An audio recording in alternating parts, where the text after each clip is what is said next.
Hey, do you know how I become a smart consumer? To be honest, I don't know. I was just buying what I want and anytime I want. Hey there friends! How to become a smart consumer, you ask? Well, you're in the right video.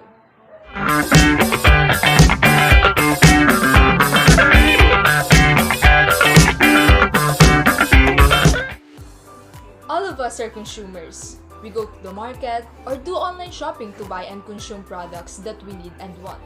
But how we can actually become a smart consumer? There are many ways on how to become a smart consumer, and these are some of the tips on how you can become one.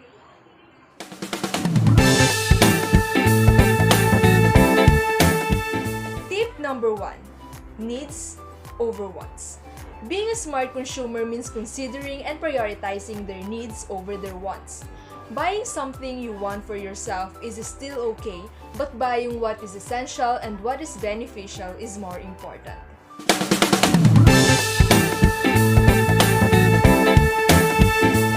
Tip number 2. Make a list of what you need to buy. Before going to the market, you need to make a list of what you need to buy.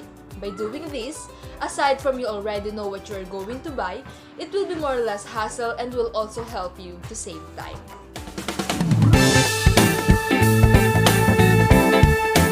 Tip number 3. You must know what is the setup and situation in the market. We have what we call equilibrium in the market. Equilibrium is where the buyer and seller meets by their agreed price and where they both benefited. Being a wise consumer means you know how you can save money and buy something in a cheap and in more reasonable price, like this one. Mahal. Mahal. Mahal.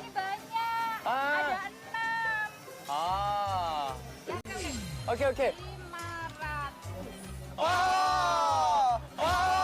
Jong Han from 17 is the example of a wise consumer because he knows how to negotiate in the market and he knows how to get a discount in order to make or to get the product in a more reasonable price.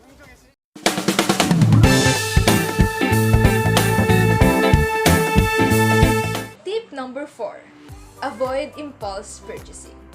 You want this and you also want that and that. It's a big no-no.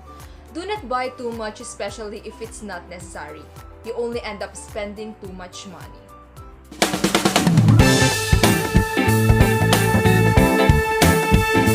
Tip number 5. Quality over quantity. Before buying something, make sure to consider the quality of the product so that you won't end up regretting buying it.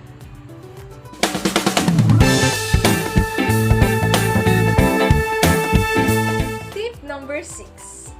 Budgeting. A wise consumer knows how to budget their money and where not to spend their money.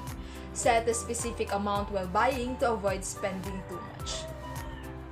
Thank you for watching and I hope you learned something in this video. Bye!